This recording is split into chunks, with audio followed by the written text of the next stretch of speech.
Hello friends, I am Renu Patel and welcome back to my channel Simplified Biology. Hello friends, आज का हमारा video है कोविड-19 treatment with plasma therapy. दोस्तों, आज ये कोरोना वायरस विश्व के लगभग हर देश में फैल चुका है। हर देश का साइंटिस्ट हर इस खोज में लगा हुआ है कि कैसे इस महामारी से छुटकारा पाया जाए। जैसा कि आप देख रहे हैं कि प्लाज्मा थेरेपी इस समस्या को बहुत हद तक असरदार साबित हुआ है। तो आइए सुनते हैं, आइए देखते हैं कि प्लाज्मा थेरेपी है क्या, इसके बारे में जानते हैं। दोस्तों, हम प्लाज्मा थेरेपी का नाम सुनते ही हमारे मन में बहुत सारे सवाल उठते हैं कि ये प्लाज्मा थेरेपी है क्या प्लाज्मा थेरेपी कोविड-19 को ठीक करेगा? How does the plasma therapy work? Plasma therapy कैसे काम करता है? And how to prepare for the treatment, इसे ट्रीटमेंट के लिए कैसे प्रिपेयर किया जाता है? And the risk of the plasma therapy के क्या क्या रिस्क हो सकते हैं? Worldwide use of the plasma therapy, इसको वर्ल्ड वाइड यूज़ कैसे हो रहा है इस प्लाज्मा थेरेपी का? तो आइए देखते हैं बारी बारी से। सबसे पहले, what is the plasma therapy? Dear friends, it is a medical procedure. एक मेडिकल प्रोसीजर है that use the blood of the recovered patient to create antibodies on those infected individual.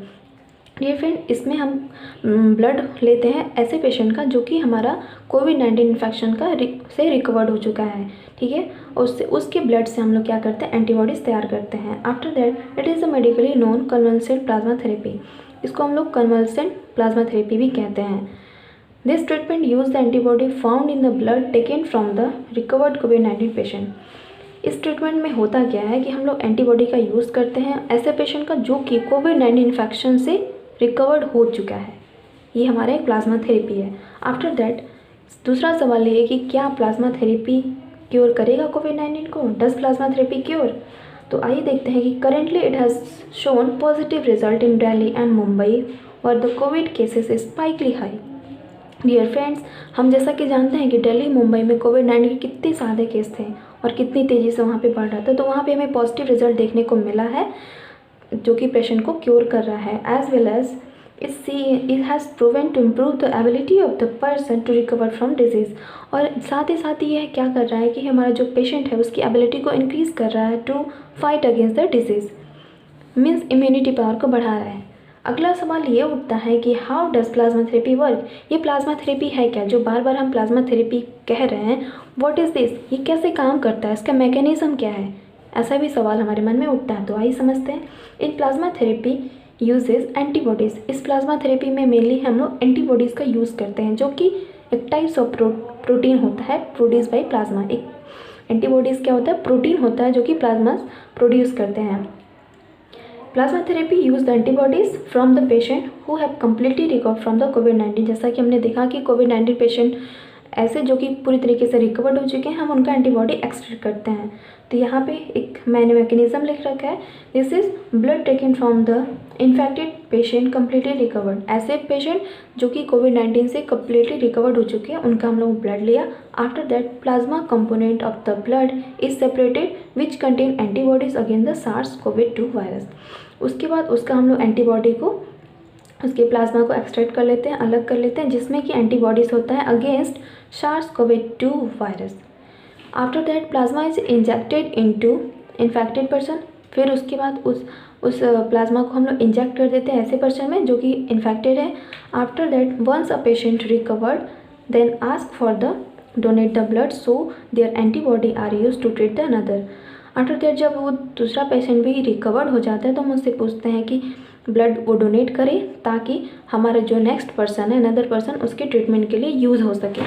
After दूसरा हमारा सवाल जो हमारे मन में उठता है उसका है how to prepare for the treatment. ये ट्रीटमेंट के लिए कैसे प्रिपेयर किया जाता है? तो फर्स्टली हमें होता क्या है कि जब हमें फर्स्टली डॉक्टर रिकमेंड करता है for the plasma therapy, after that 3 situation आती है, before treatment, during treatment and after treatment. These are the situation. Before treatment में हम क्या करते हैं? सबसे पहले होता है health assessment. Health assessment before the treatment involve health care member who insert the IV tube into a vein और योर आर्म्स। फ्रेंड्स, सबसे पहले हमारे बिफोर ट्रीटमेंट में हेल्थ असेसमेंट किया जाता है। आफ्टर जो हेल्थ केयर मेंबर होते हैं वो इंसर्ट करते हैं एक IV ट्यूब हमारे वेन्स में और आर्म्स में, मतलब पेशेंट के वार्ड्स में।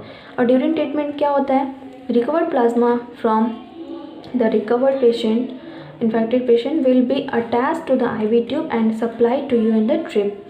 आफ्टर दैट सेकेंड में होता है कि हमारा जो इन्फेक्टेड पेशेंट है उसका जो प्लाज्मा है वो पेशेंट को IV ट्यूब द्वारा डिप में लगा दिया जाता है और उसको इंजेक्ट किया जाता है और ये पूरा प्रोसेस 2 आवर्स में कंप्लीट होता है। आफ्टर दैट जो आफ्टर ट्रीटमेंट का प्रोसेस है वो क्या है?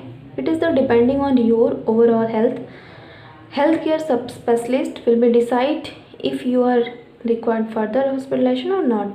It is depend on overall health of the patient. If the patient health is good, then it will be not hospitalized. After that, if the patient health is not good, then it require the hospitalization. After that, the risk of the plasma therapy. क्या क्या risk हो सकते हैं?